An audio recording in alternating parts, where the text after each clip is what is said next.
If you're just joining us, I'm Tim Barkley with Charleston Home and Design Magazine, and today's radio show is coming to you from Sherwin-Williams, located, this particular location where we are is 464 Savannah Highway, just over the bridge in West Ashley near the Round Holiday Inn. And now we're talking with Wayne Seymour, the Eastern Regional Sales Manager, H&C Concrete Coatings with Sherwin-Williams. How you doing, Wayne? Doing fine. How are you? Good, good. Wayne, you are in product development for Sherwin-Williams? In some of the categories, especially the decorative side, but throughout my career, I've been involved with developing a lot of the products that are actually on the shelves today. Gotcha. So I've got a pretty extensive career with product development, creating new products, testing new products, and so forth, making sure they fit the market and the need. So Sherwin-Williams is a very successful company.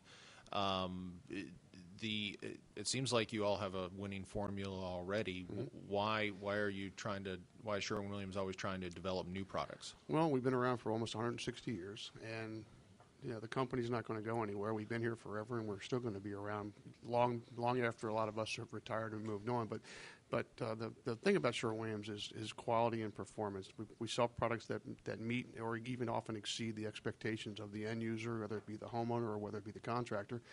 And our reputation, it pretty much exceeds a lot of the competition, if you will, when it comes to product performance and application and so on. So, we put a lot of pride in the products that we develop, both for the end user as well as for down the road and long term. Gotcha. So let me ask you a few questions about some of the specific paints that Sherwin-Williams sells. Used to be.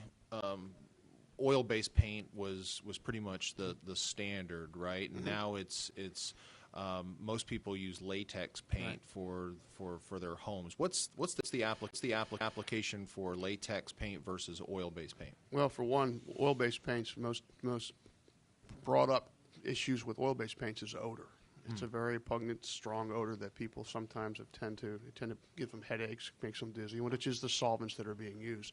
But with some of the current VOC regulations, and if you go up north, you have called OTC regulations. What's VOC and OTC? Volatile organic compounds. Kind of the same, means the same. It's just some areas call it something different. But the VOC, the volatile organic compounds, is what emits during the curing process of a solvent or an oil-based paint, and the material actually evaporates. Mm-hmm. And those levels have to be under a certain number of grams per liter, depending on the area you're in, and they're different everywhere.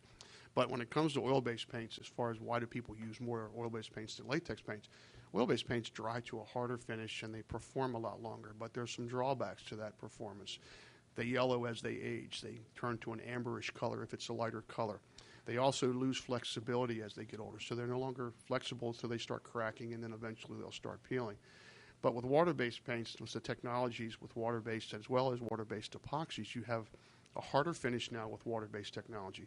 Easy of applications is still there, but also the adhesion properties have advanced to the point where you can put a water-based paint, if the surface is prepared properly, in some of the same areas where you can put a solvent or an oil-based paint. I remember painting my fence at home and using a oil-based paint for that, and it was in a Charleston green color, mm-hmm. which is almost a black. Mm-hmm. Would that be a good application, an exterior fence? Well, another thing about oil-based paints is that they have a tendency to once the material or dirt or foreign substance lands on the oil-based paint, they tend to mildew a lot quicker.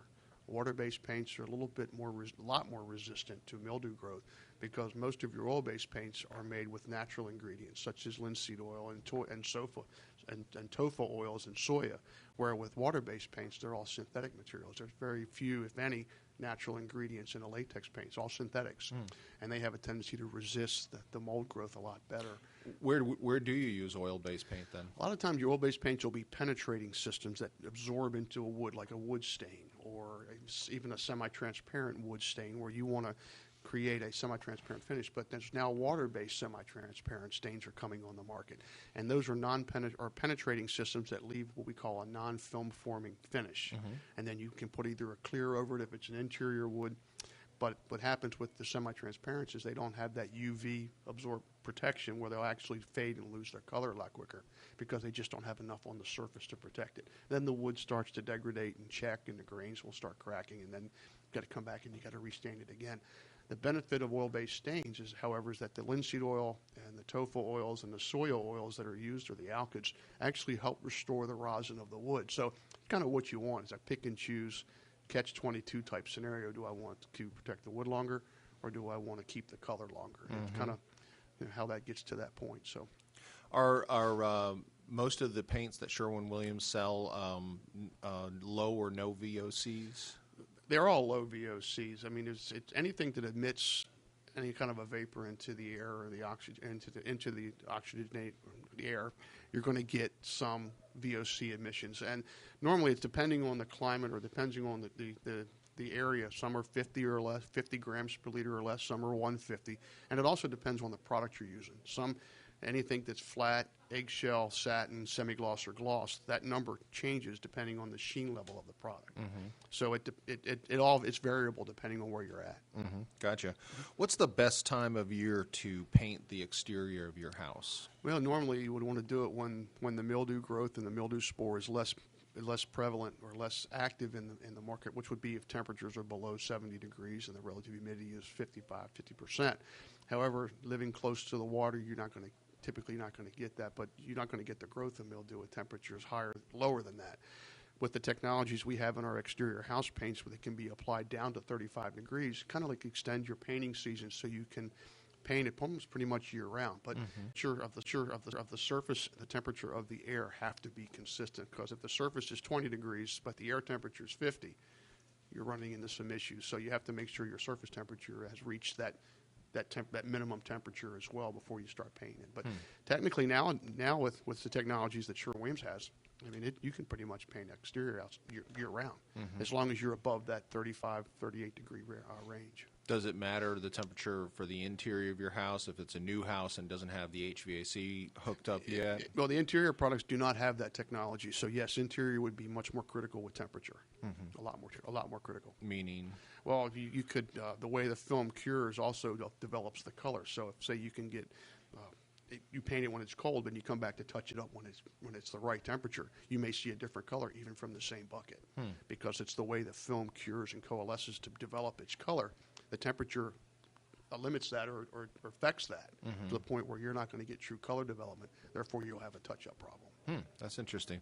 So if you do have HVAC, you should probably have it running when you're painting the exterior of your house. You want the temperature to be ambient in that interior environment, surface and air temperature being close to or at the same. Gotcha. Is there? We were talking about I was talking about the exterior of your house. Are there any Sherwin-Williams paints that contain like a mildewcide? All exterior paints to some degree have either a mildewcide, and they used to call them mildewstats. And mildewstats were products like zinc oxide, which you don't see much anymore.